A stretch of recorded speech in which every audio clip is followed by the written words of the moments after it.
What is up, everybody? Meriden Gaming here, and we're back for another World of Tanks Tech Tree Tank Showcase and Review. Today we're taking a look at the Tier 8 American medium tank, the M26 Pershing.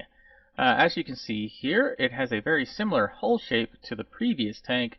It's a little bit better armored in the front and the sides than the previous one was, but it's got that same overall design where it's very flat, very low profile for what it is.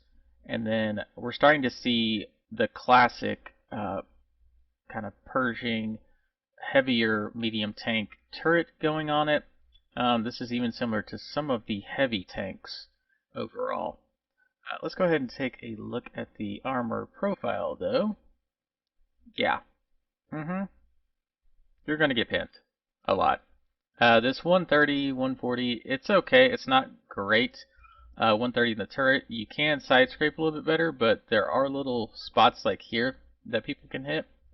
But at least overall, in the side, you got over that 75, which is means anything under 150 cannot pin, or what is it? It's not 150, it's under, it's 3 times 75. That's 152 something. Basically, stuff's not going to pin you in the side. Overmatch you in the side at least. You do have this cupola on top.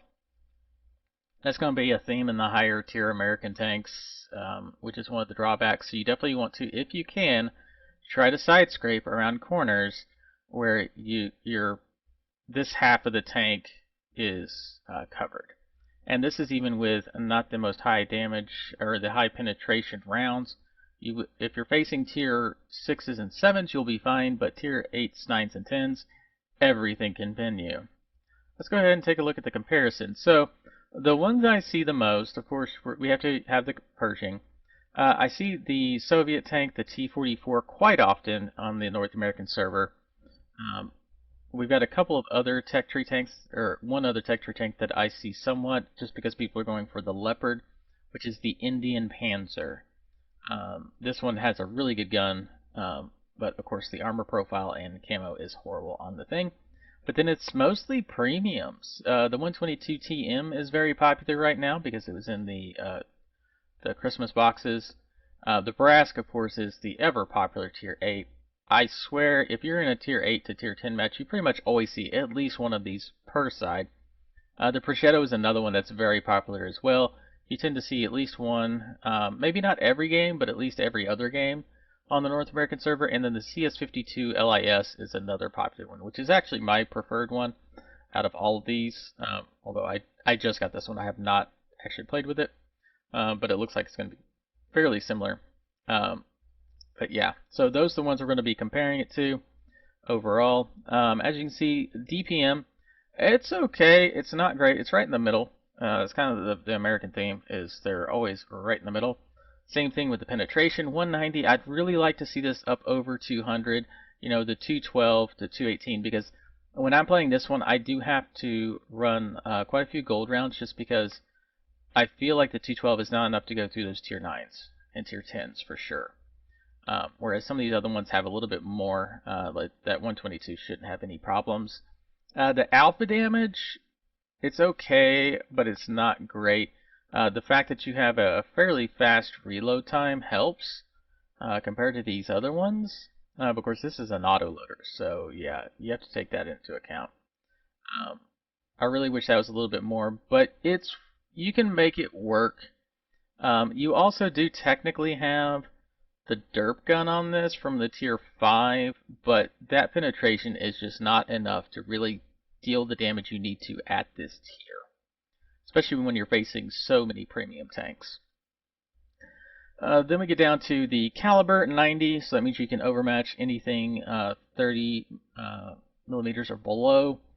So you can definitely go through those light tanks by overmatching them with the rule of 3. The shell velocity is actually pretty good. I mean, as you can see, it's not as high as some of them, but anything around 1,000 is pretty good at this tier. And then of course the gold rounds are much better. The gold rounds actually take your pin up to like 160 something, like 164, 168, I want to say. 168. So of course no increase in damage, but that is really enough to deal with most of the tier 9s and a lot of the tier 10s, especially if you get those flanking maneuvers into their side, or well-placed cupola shots. So you definitely, with the 70 rounds of ammo, you definitely want to take quite a few gold rounds, and just use them sparingly. I feel like whenever I get this tank, I'll probably take about 20, and then probably 5 to 10 HE, and then the rest standard rounds. Use the standard rounds as much as possible, and then use those gold rounds when I absolutely have to. I try not to use them, but sometimes you run up against something that's just a complete, well, for any better lack of the word, tank that can take a lot of damage and has really heavy armor. You have to have those gold rounds to go through those. Aim time, fairly similar to the previous tank, that 221. I really don't like that. But the armor on this, I have found whenever I've played against them, is kind of trollish. It can bounce shots, but it's not the best. It's not the most reliable for that. So I'd really like to see this a little bit better so you could peek up, take shots, and pull back. This version is actually pretty good for a tech tree tank. It's on par with some of these other premium ones, but it's still not the best for sniping at long range. Then we get down to, of course, the 10 degrees of gun depression. Yep, you got to use that hill. That's how you're going to really get the damage with this tank, is peeking over the hill, popping stuff, and then pulling back, where they can't, they don't have the gun depression to fire back at you. Speed, this thing is kind of a heavy medium. It's very similar to if you've played the Super Pershing. It's kind of a similar kind of deal, so it is a little bit slower than the other tanks, but it's really not that noticeable. You could definitely throw on a turbo if you feel like it's too slow for you. Then we get down to the armor. The armor is much better than the previous tank. As you remember, it was like 80. This is almost 50 armor more on the turret. That is a really good thing about this specific turret design, is that it has that front-loaded hull or front-loaded turret armor to help bounce those shots better. And then the hull is also better. And with the angle of it, like I said, you can bounce a few shots. It's still not perfect. And then in the side specifically, it's gonna ricochet shots much better than, as long as you're side scraping, of course. The health, of course, this one's actually a little bit better than, look, even the premium tanks. So you can take at least one extra shot, well, maybe half a shot, compared to everybody else on this comparison. Camo, yeah, that big old turret means you have less camo. So these other things, especially the Barask, which is very, very small, this thing is like half again larger than the Barask. So yeah, you're definitely going to get seen. But you do have that extra view range to make up for it, so you can see them at about the same distance that they'll be able to see you, hopefully, once you get yourself boosted up. So what will we go for our equipment? This is a pretty standard setup. We're going to have camouflage, we're going to have brothers in arms. You know me, I want to try to get it recon and situational awareness, and we're going to try to boost those gun skills, like the smooth ride and the snapshot. Then as far as this goes, so we got a couple options. We can go with the turret traverse and dispersion and try to get that aiming circle down, or we can try to boost our overall stats. You know me, I'm going to try to boost my overall stats. The gun loading is okay, it's not the best, but I really want to try to get that aiming speed down, so I'm going to go for one of the improved aiming. That was improved aiming, right? I think it was.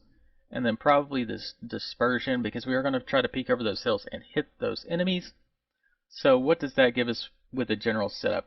So reload time, 7.5 basically, much better than a lot of the other tanks at this tier. Aim time, it's because the dispersion is so much lower. It's the 0.32. That puts us on par with pretty much every other, even the premium tanks for dispersion. That's why I really prefer the improved aiming over the aim time. But some other people would probably take the improved aim time over this. I like being able to peek and just have a better chance of a snapshot than I would fully aiming in. I feel like whenever I try to get up there and fully aim in, I get hit multiple times before I can pull back. So I try to go for the smaller circle overall.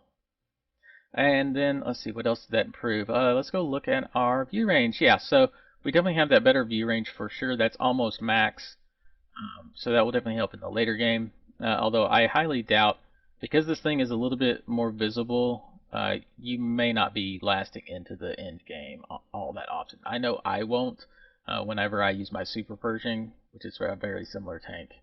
But anyway, let's go ahead and get over to the actual gameplay.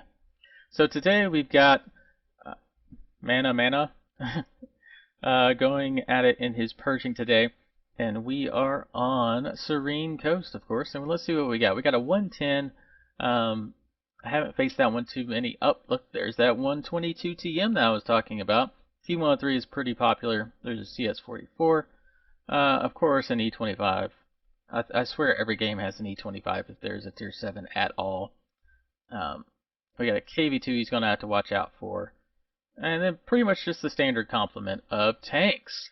So let's see how he does. And see, he has kind of the split in the ammo like I prefer.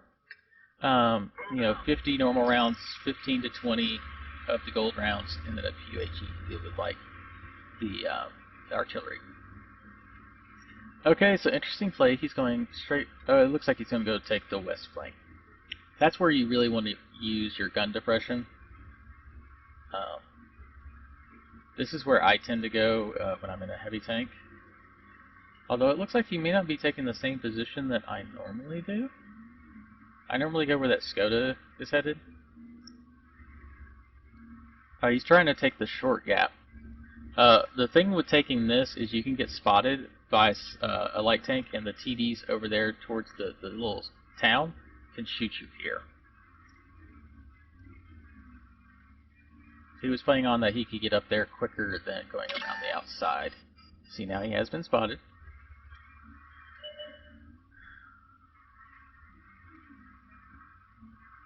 Alright, so we got the CS44, the Brett Panther, and the VK over here. So he's going to try to use his gun depression. He should have been gone unspotted. He should be able to take a shot. Nope.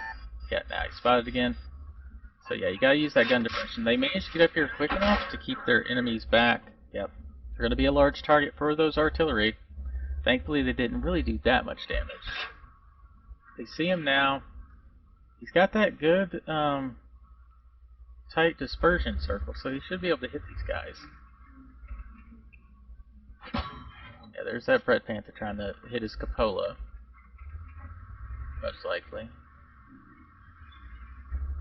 Yep. So there's a St. Emil back there. It's out in the open. Blind shot at that. We'll have to see if he hit that St. Emil later. I haven't watched this before, so I don't know. Here comes artillery. He's trying to finish off that Skoda. Oh, there's a big hit on that Skoda. Looks like he got some module damage in there, because it did flash at 746, which is not his damage. That 268's closer, so he definitely did some module damage there. See that Brett Panther has a fairly large cupola. I think that was a missed shot on his part. Yeah, he's using those standard rounds. Those don't really have enough pin to go through everything's turret. There he goes. Now he got that cupola. Gonna try to do it again. Oh, Brett Panther moves back. Looks like everything's moving back. The T20, which we featured in the last video, is moving forward.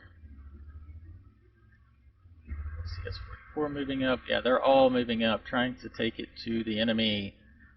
So far he's bounced quite a bit of damage. They've got guys in the center moving up. I'm going to try to take a shot at this E25 through the gap, maybe.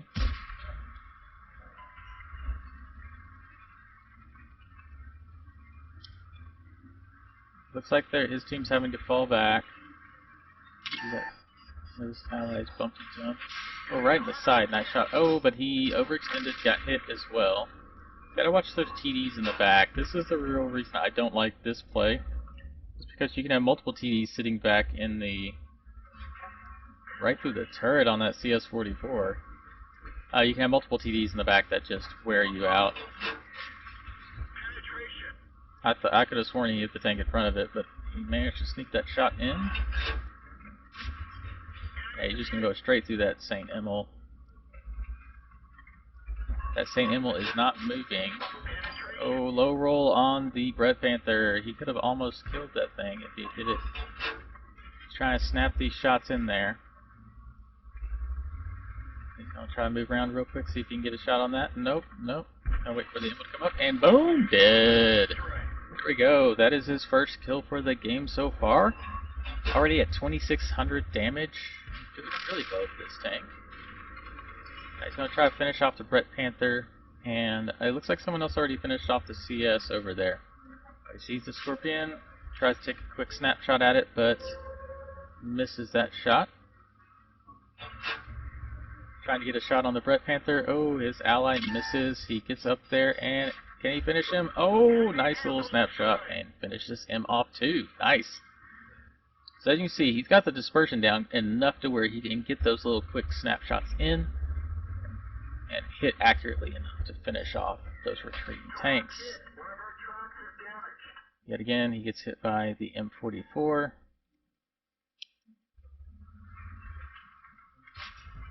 I fire through that, but of course it absorbs the damage. Nice little shot. Yeah, that Scorpion I like it, but it has no armor. Like, you literally, if you get hit, you're getting bent. Gotta watch out for that one. There's something else moving that way. Oh, Scorpion hit that guy. Oh, nice little high roll there. 350. Can he get another shot in? And boom, dead. Nice. 3 kills already. 3,400 damage. Blocked 675. He hadn't blocked any more shots. They are down by 2 tanks. So what is the play here? It looks like they're moving back to defend. Possibly. Oh, no, he's trying to circle around and use the dips and stuff. Oh, yeah, he went over a little bit too quickly. He did take some damage there.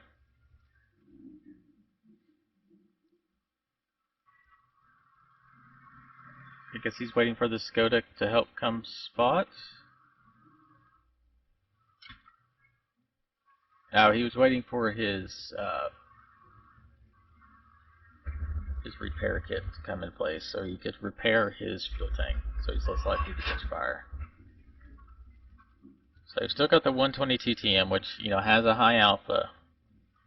If the VK double tapped him, it would be over. So he's trying to take the widest route, use cover, use those trees. Thankfully, his teammates down in the south towards their base finished off those 2. Oh, he thinks they're all going to move on the base, apparently. He's moving back to defend. Much obliged.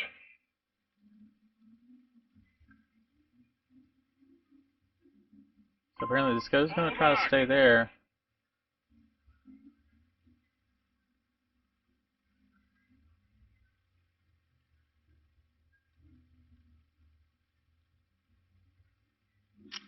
I need to switch this up to where it shows. I think it shows the tank. Yeah, that's what I want. It doesn't save that between matches. So they still have the Super Hellcat, the VK, and the 122M.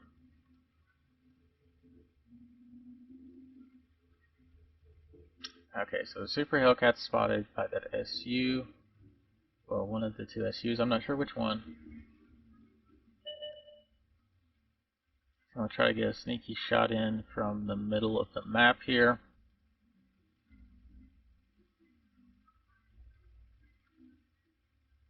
I mean, everyone but the Skoda has at least 1 kill, so they're at least fairly decent players, it looks like. See, that SU is taking some damage, the Skoda's taking some damage, so I don't think any of his teammates... Where's the other guy? Yeah, none of his teammates are at full health. The M44 and the 122 last spotted with full health. Well, the M44's never been spotted. Now they're trying to work together. The SU in the back is just sitting back at the base trying to spot in case someone tries to come in. We're using the buildings as cover. Oh, that was the heavy. Okay, I thought that was the medium. Okay. There's another one that's got like H in the name that's a. So now they're just all gonna swarm him, finish him off. Now they're gonna try to find. Oh, there's the Super Hellcat. He managed to move around and not get spotted by the SU.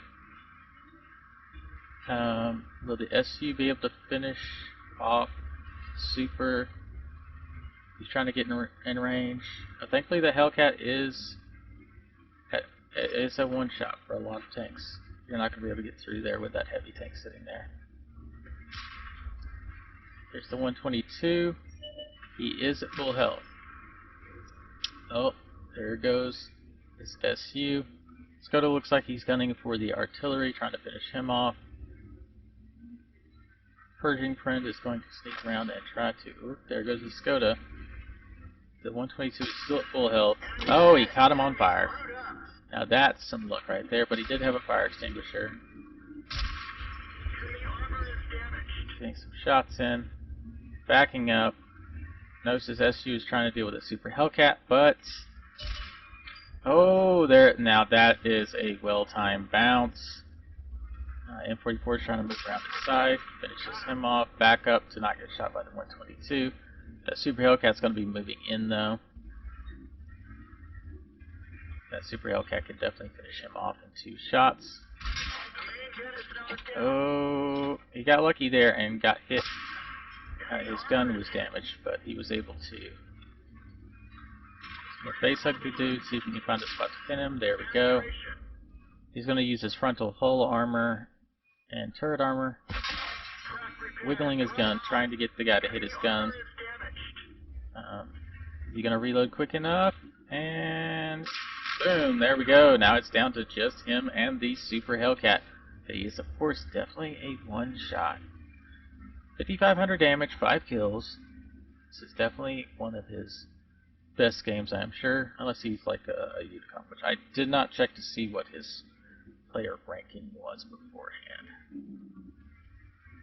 He's just trying to figure out what's he gonna do. What's he gonna do? What's he gonna do? He's gonna try to draw the Super Hellcat to him. Trying to find a spot to where it's safe for him to sit and not get spotted. Or at least spot the Hellcat at the same time. Oh, there it is. He sees the Hellcat. He should be able to take a shot before the Hellcat can move around, because the Hellcat would expose itself. And there we have it. That is that's an awesome game. 5,500 damage and 6 kills. Let's go ahead and take a look at the stats of the game. Go over here to World of Tanks Replay.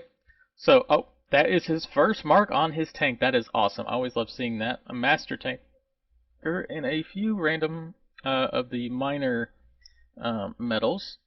Managed to get a Top Gun, a Steel Wall, because I believe that's for whenever you bounce more damage than. Oh, that's received more hits. Okay, and at least 1,000. And then a high caliber. So a Top Gun and a high caliber. That is awesome. 5,500 damage, like we said. 535 either spotting or tracking damage. It's not going to tell us on this thing, but yeah, 108,000 credits and 11,000 experience. That is an awesome game. Anyway, that's going to be it for today. This is Meriden Gaming. Don't forget to like, share, and subscribe, and I will see you